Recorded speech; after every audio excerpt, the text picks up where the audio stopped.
সেদিন কমলা জঙ্গলে গিয়েছিল খাবারের সন্ধানে। সে দেখে এক টুনটুনি পাখি আহত হয়ে পড়ে আছে।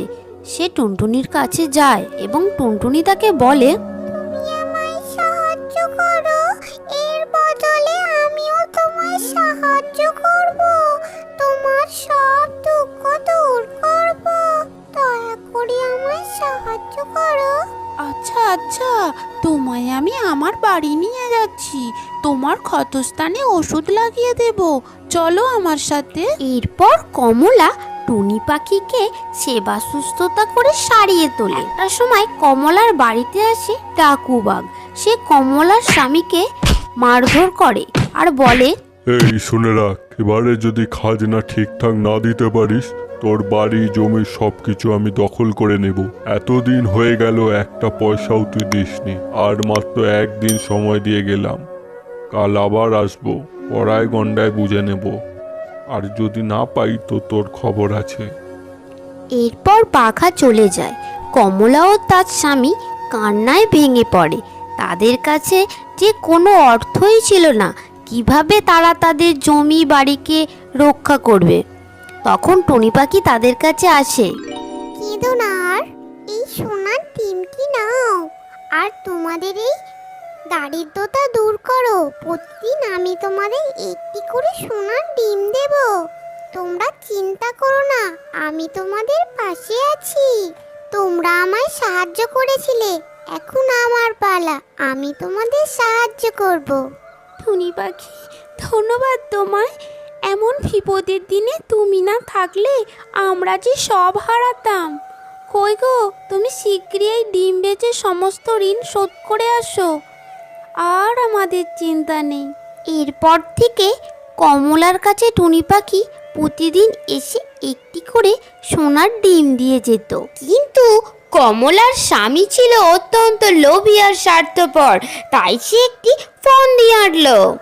এই যে টুনি পাখি, দাঁড়াও একটু। প্রতিদিন তুমি আসো আর ডিম দিয়ে চলে যাও। কতদিন হয়ে গেল তুমি আমাদের এখানে কিচ্ছুটি খাওনি।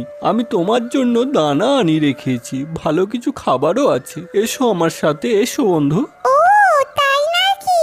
কিন্তু আজ না, অন্য আরেকদিন নয় আসবো, আজ দেরি হয়ে যাবে।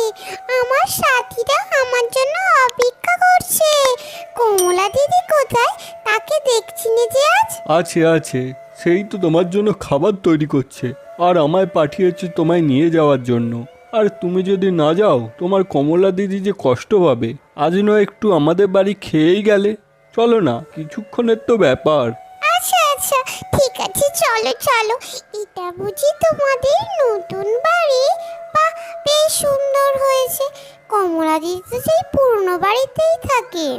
না, ও এখানেই থাকে, তোমার সাথে দেখা করার জন্য ওই বাড়িতে যায়। এখন বসো, আমি তোমার কমলা দিদিকে ডাকি আর তোমার খাবার আনি। একটু বসো এখানে। এরপর পঞ্চু টুনি পাখিকে খাঁচায় বন্দি করে নেয়। এখন থেকে তুই আমার হাতে বন্দি। এখন একটা নয়, আমি জয়টা বলবো তটায় ডিম পারবি, না হলে তোর কপালে দুঃখ আছে, তোকে আমি মেরে ফেলবো। না, এমন করো না, আমায় ছেড়ে দাও। আমি যে দিনে একটি ডিমই দিতে পারি, এর বেশি যে আর পারবো না। বিশ্বাস করো আমায়, আর তোমাদের সাহায্য করার জন্যই তো আমি এসেছিলাম। আর শেষে কিনা তোমরাই আমায় মেরে ফেলতে চাইছো। লোভ তোমাদের চরম সর্বনাশটা ডেকে আনে। চুপ কর, বড় ট্যাকস কথা তোর। ডিম দিবি কি বল, না হলে তোকে আমি মেরেই ফেলবো। এইভাবে পঞ্চুর অত্যাচারে টুনি একটা সময় মারা যায়। অন্যদিকে টুনির শোকে কমলাও প্রাণ হারায়। এই রে, টুনিটা মরলো নাকি? দেখি। হায়, আমার কি সর্বনাশ হলো গো। একুল দুকুলি গেল দেখছি। কমলাটাও মরেছে, আমি এখন একা, কি করি আমি এখন? এরপর ডাকু বাঘের দল এসে পঞ্চুকে খুব মারতে থাকে। একটা সময় পঞ্চুকে তারা মেরে ফেলে এবং পঞ্চু সমস্ত কিছু দখল করে নেয়।